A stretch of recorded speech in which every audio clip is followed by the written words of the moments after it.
দেখেন, আমরা কয়েকটা জিনিস আসলে ক্লাসে মানে ফুল অত পড়াতে পারবো না, কারণ অত প্রশ্ন ওখান থেকে আসবে না। কিন্তু আপনাকে পড়তে হবে, কারণ একটা দুইটা প্রশ্ন ওখান থেকে আসবে।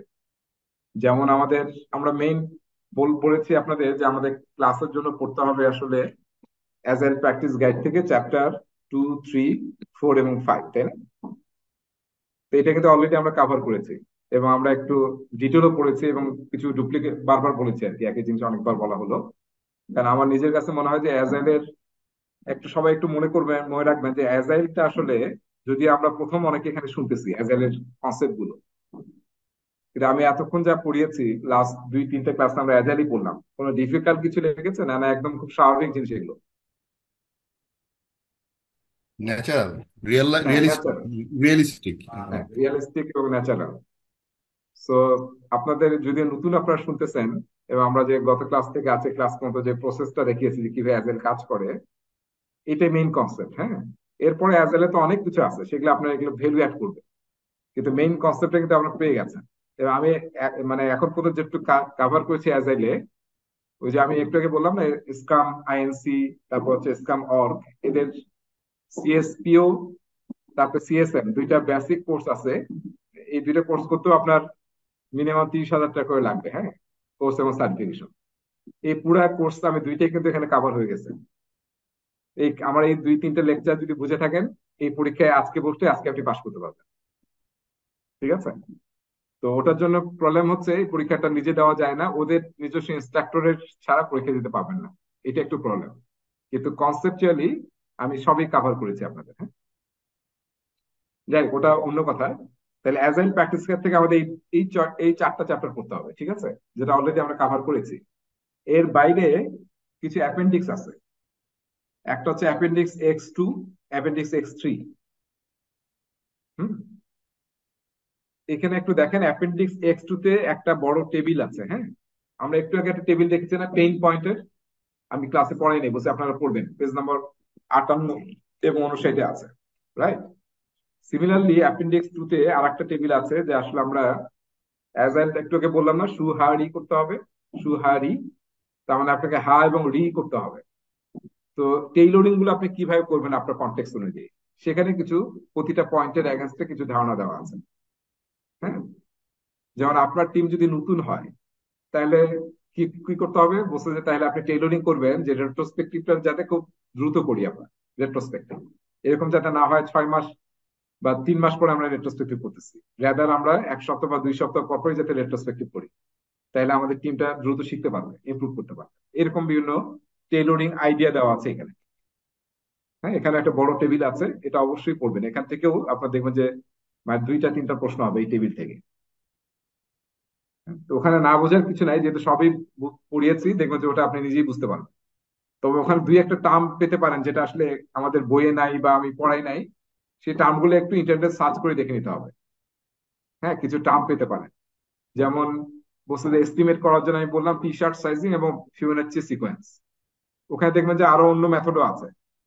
2-1টা মেথডের নাম আছে। সো ওই মেথড কিভাবে হয় বা কি, এটা প্রশ্ন পরীক্ষা আসবে না, নামটা জানাই জরুরি।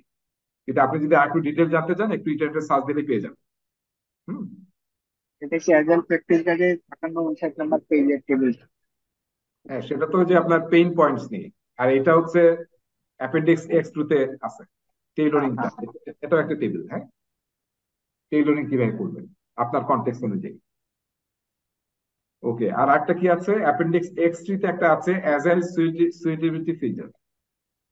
আমরা পড়েছিলাম, আমরা এরকম 2টা চার্ট দেখেছিলাম, যে কোন প্রজেক্ট গুলো যদি নতুন টেকনোলজি হয় এবং চেঞ্জ যদি বেশি হয়, তাহলে সেগুলো সিম্পল টাইপের প্রজেক্ট।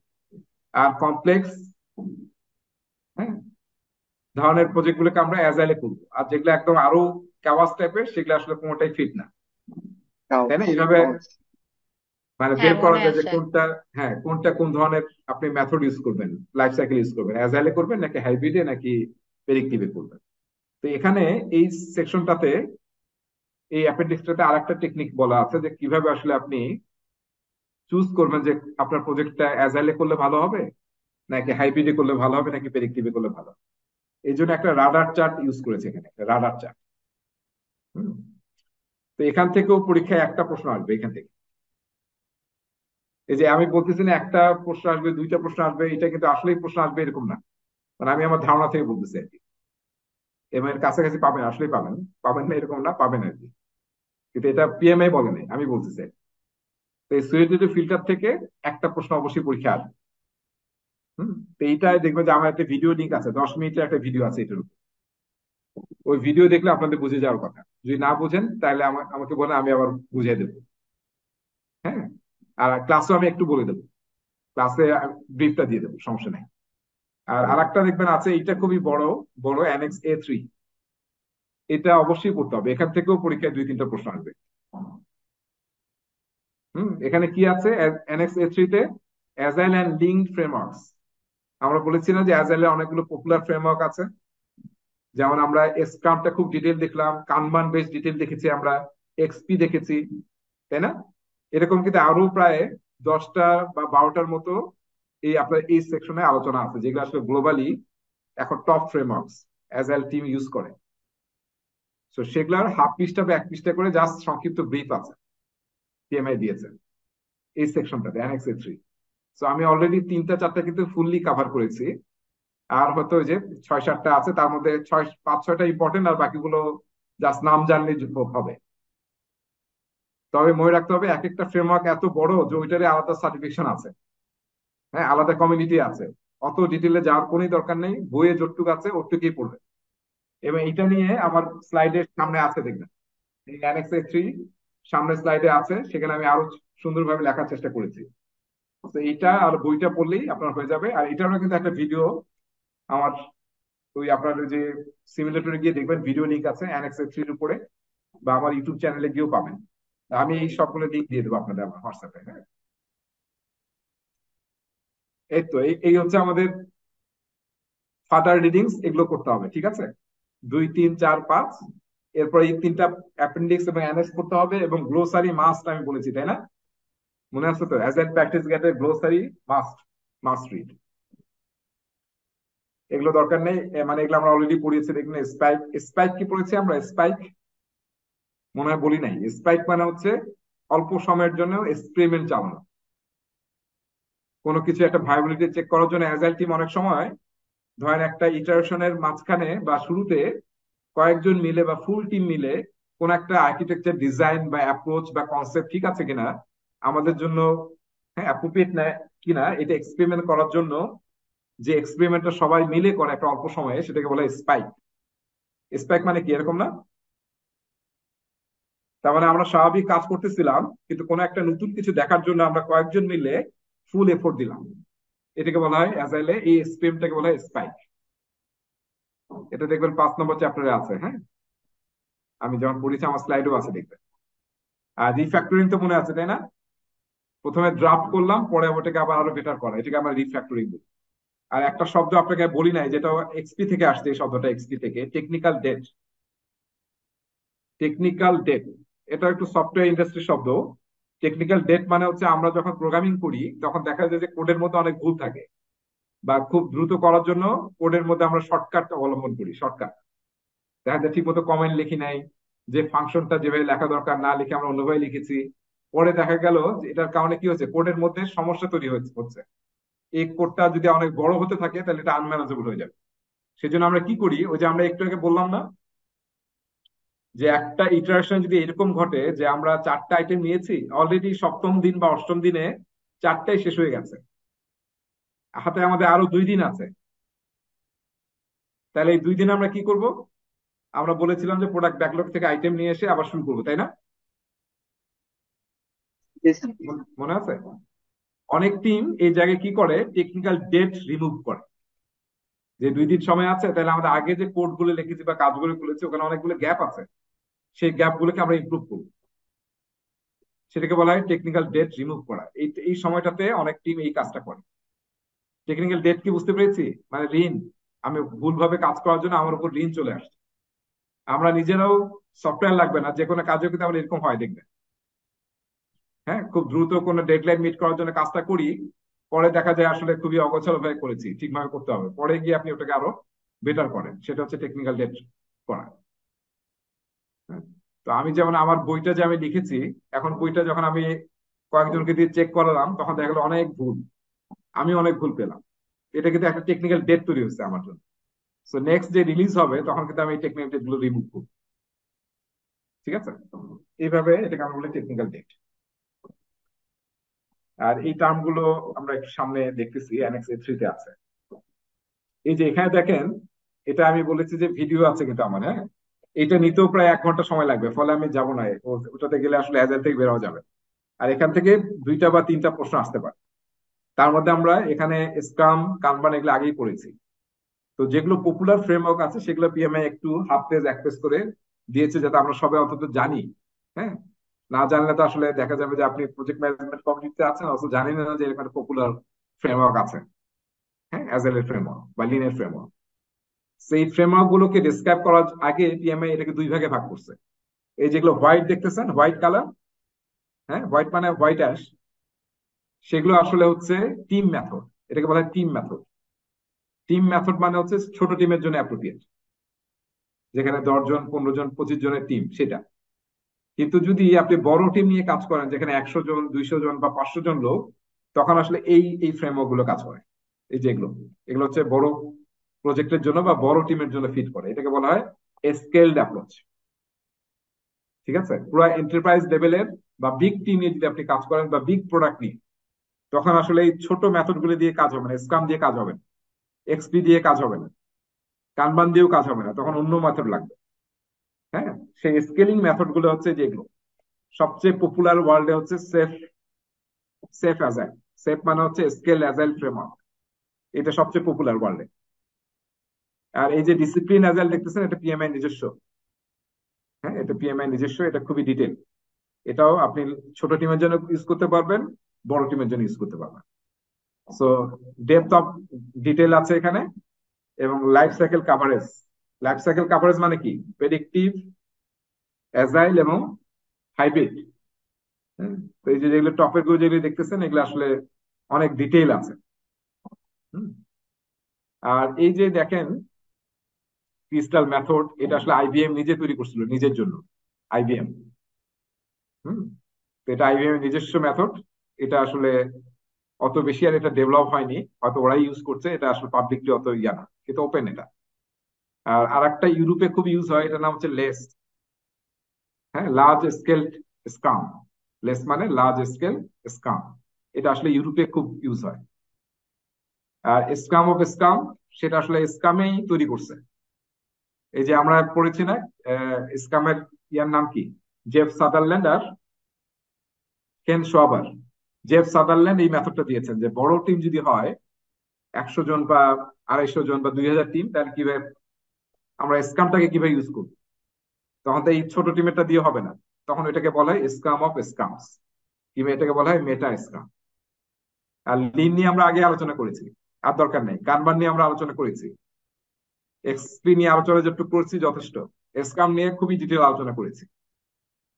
ঠিক আছে, ওকে। তাহলে এখন দেখেন এই এই ভাগে বেস করে পিএমআই আসলে ওখানে টিম লেভেল মেথড গুলো আগে ডিসক্রাইব করেছে। টিম লেভেলের মধ্যে স্ক্রাম নিয়ে আমি অলরেডি আলোচনা করেছি, দেখবেন এখানে সব আছে। এক্সপি নিয়ে আমি আলোচনা করছি, এই যেগুলো আমি অন্যভাবে প্রেজেন্ট করেছিলাম, দেখেন এখানে আছে, জাস্ট একবার পড়বেন।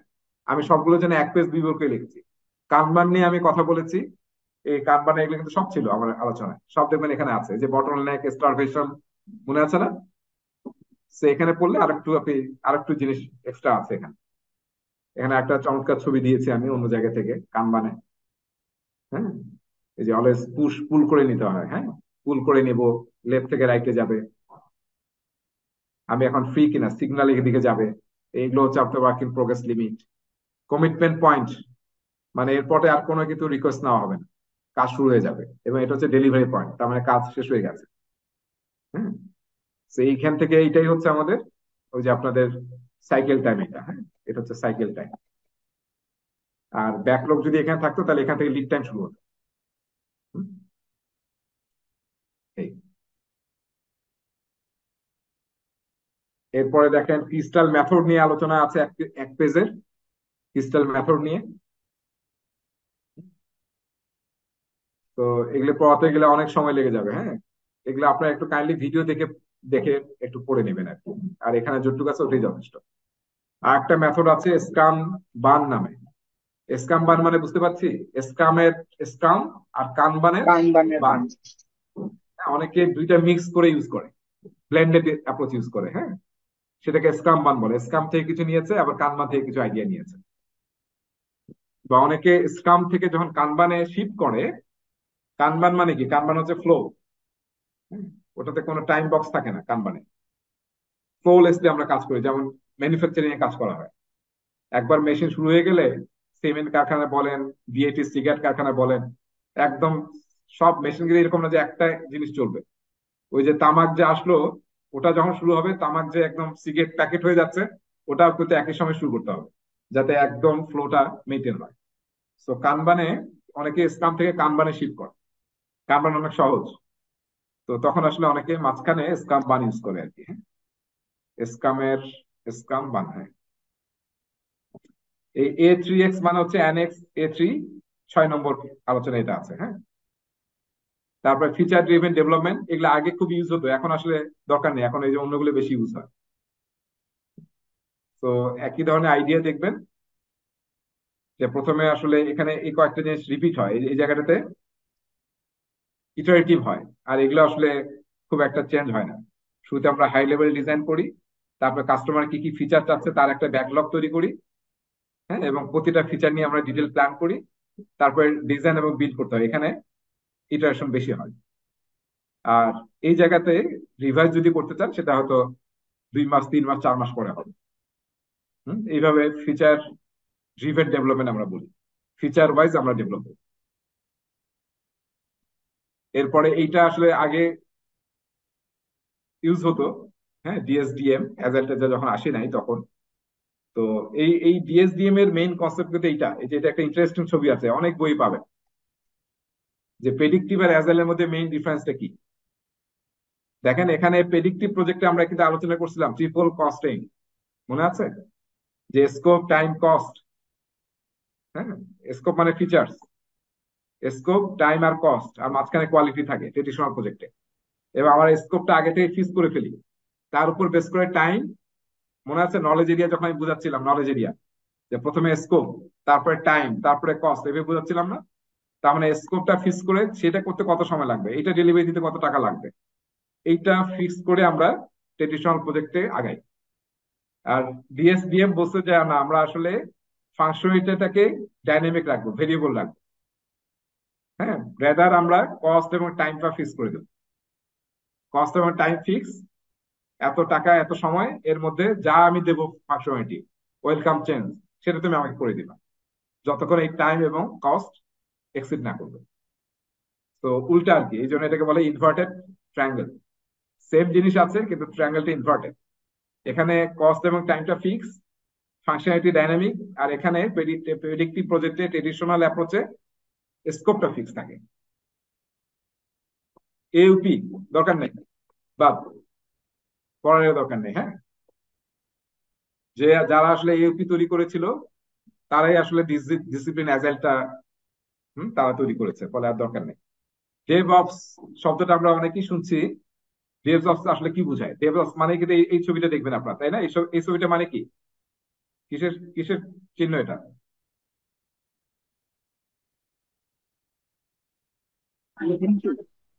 ইনফিনিটির চিহ্ন, তাই না? ইনফিনিটির চিহ্ন সবাই চিনি আমরা, ইনফিনিটি। তার মানে এখানে ডেভ মানে হচ্ছে ডেভেলপমেন্ট টিম, বা যারা প্রজেক্ট টিম কাজ করে। আর অপারেশন টিম কি? ও অপস মানে অপারেশন টিম। প্রজেক্ট টিম কাজ করার পর এটা কাকে হ্যান্ড ওভার করে? অপারেশন টিমকে। তো আমরা আগে কি দেখেছি, যে ডেভেলপমেন্ট টিম ও অপারেশন টিমের মধ্যে অনেক গ্যাপ থাকতো, হ্যাঁ। গ্যাপ থাকার কারণে ফিল্ড থেকে যে ফিডব্যাক গুলো পাচ্ছে, সেটা আসতেছে অপারেশন টিমের কাছে, সেটা ডেভেলপমেন্ট টিমের আসতে অনেক গ্যাপ থাকতো, হ্যাঁ। যার কারণে আসলে কাস্টমারের যে ডাইনামিক্স, চেঞ্জ এবং রিকোয়েস্ট, এটা কিন্তু দেরিতে ডেলিভারি হতো। আমরা ডেভঅপস এর মেইন কনসেপ্টটা হচ্ছে যে আমরা এইভাবে করব জিনিসগুলো, হ্যাঁ, যেটা কাস্টমারের চাহিদা সেটা আমরা প্ল্যান করব, তৈরি করব, করে কন্টিনিউয়াসলি ইন্টিগ্রেট এবং ডেপ্লয় করব। মনে আছে সিআই এবং সিডি, কন্টিনিউয়াসলি ইন্টিগ্রেট এবং ডেভেলপমেন্ট করে কাস্টমারকে দেবো। অপারেশন টিম সেটা মনিটর করবে, অপারেট করবে, এবং কাস্টমার যে ফিডব্যাক পাচ্ছে সেটা ইমিডিয়েটলি ডেভেলপমেন্ট টিমে দিয়ে দিবে। এবং তারা আবার প্ল্যান করে বিল্ড করে আবার কন্টিনিউয়াসলি কাস্টমারকে দিয়ে দিবে। এই যে একটা infinity loop without any gap, এটা যত শর্ট করতে পারবে যে অর্গানাইজেশন, সে আজকে সার্ভাইভ করতে পারবে, থ্রাইভ করতে পারবে। সব টেকনিক্যাল অর্গানাইজেশন যারা সফটওয়্যার বেস, তারা ডেভঅপস ইউজ করতেছে না এরকম কোন অর্গানাইজেশন নাই। রবিতে যারা আছেন, রবিতে একটা আলাদা ডিপার্টমেন্টে আছে ডেভঅপস টিম। হ্যাঁ, এরকম সব জায়গায় আছে কিন্তু। কারণ আমাদের এই গ্যাপটা যদি আমরা এখন ঠিক না করতে পারি, হ্যাঁ, তাহলে কিন্তু আমরা মার্কেটের মুভমেন্টের সাথে উই ক্যানট সার্ভাইভ। ঠিক আছে না? তো ডেভঅপস এর কনসেপ্টটা আমাদের সফটওয়্যার অ্যাঙ্গেল দেখা দরকার নেই, আমরা শুধু বুঝবো যে ডেভেলপমেন্ট টিম এবং অপারেশন টিমের মধ্যে একদম সিমলেসলি, হ্যাঁ, কাজ চলতে থাকবে, কোনো দেয়ার ইজ নো গ্যাপ। সেইটাই আসলে ডেভঅপস এর মেইন এসেন্স। যদি গ্যাপ থাকে তাহলে আসলে আমরা মার্কেট ডাইনামিক্সের সাথে হারিয়ে যাবো আমরা। হ্যাঁ, যারা এটা করতে পারে নাই তারা কিন্তু হারিয়ে যাবে মার্কেট থেকে। অনেক টিম কিছু স্ক্রামের কিছু জিনিস ইউজ করে, কানবানের কিছু ইউজ করে, আবার এক্সট্রিম প্রোগ্রামিং এর কিছু জিনিস ইউজ করে, সেটাকে আমরা বলি ব্লেন্ডেড অ্যাপ্রোচ। এটা আপনারা করতেই পারেন, যে সুহারিতে আপনি করবেন এগুলো। আর এই পরের স্লাইডে কি আছে, স্কেলিং ফ্রেমওয়ার্কস, যেগুলো আসলে বড় টিমের জন্য। সেখানে যে আমরা বলেছিলাম এটা স্কাম অফ স্কামস, হ্যাঁ, বড় টিমের জন্য। স্কেলেজেল ফ্রেমওয়ার্ক সবচেয়ে পপুলার, লেসটা আমি বলেছি যে ইউরোপে বেশি ইউজ হয়। এন্টারপ্রাইজ স্কাম, এটা পড়ার দরকার নেই, এটা আর এখন নাই। হ্যাঁ, যিনি করেছিলেন উনি আর ওটা নিয়ে কাজ করেন নাই। পিএমআইটা হচ্ছে ডিসিপ্লিন আজাইল। এই দেখেন প্রতিটা খুব অনেক বড়, আমি একটু আলোচনা করেছি, আপনারা এগুলো পড়তে গেলে মাথা খারাপ হয়ে যাবে, দরকার নেই। হ্যাঁ, খালি আইডিয়াটা বোঝেন যে আমরা এখানে দেখেন এটা একটা স্ক্রাম টিম। হ্যাঁ, স্ক্রাম টিম, এটা স্ক্রাম টিম, এটা স্ক্রাম টিম, এই চারটা স্ক্রাম টিম দেখেন। চারটা চারটা কয়টা আছে? 12টা টিম। এই 12টা টিমের এক একটা রিপ্রেজেন্টেটিভ সেকেন্ড লেয়ারে গিয়ে কোঅর্ডিনেট করতেছে। এখান থেকে আবার এক একজন রিপ্রেজেন্টেটিভ গিয়ে আরো থার্ড লেয়ারে গিয়ে কোঅর্ডিনেট করতেছে। এইভাবে বড় একটা প্রোডাক্ট ডেভেলপ হচ্ছে, যেখানে হয়তো hundreds of thousands of people are working.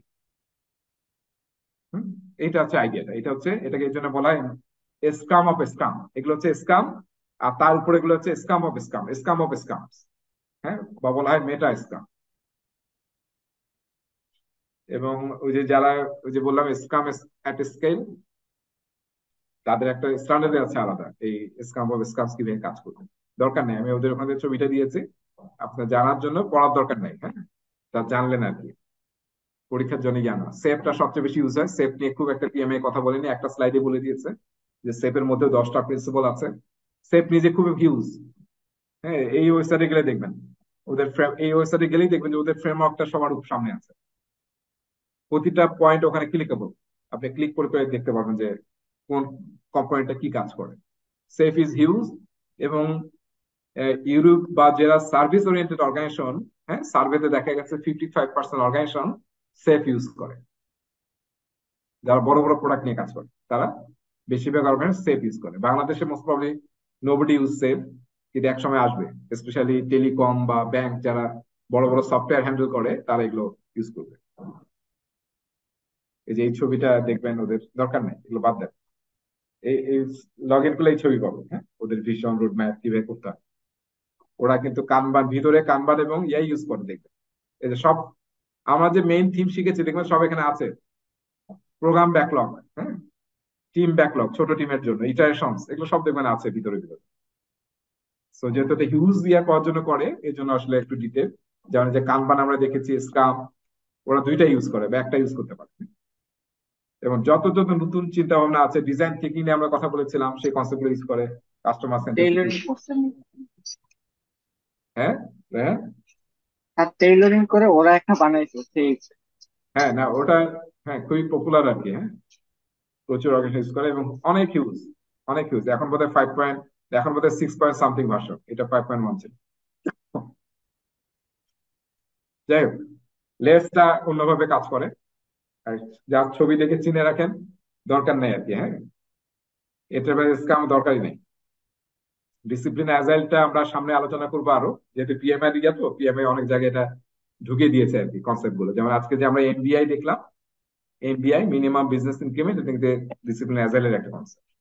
আমরা আলোচনা দেখবো, এগুলো আমি অ্যাড করছি। পরীক্ষার জন্য দরকার নেই, পরীক্ষার জন্য দরকার যে আসলে ডিসিপ্লিন অ্যাজাইল হচ্ছে এন্টারপ্রাইজ লেভেলের প্রজেক্ট ম্যানেজমেন্টের জন্য, অ্যাজাইল প্রজেক্ট ম্যানেজমেন্টের জন্য ইউজ হয়।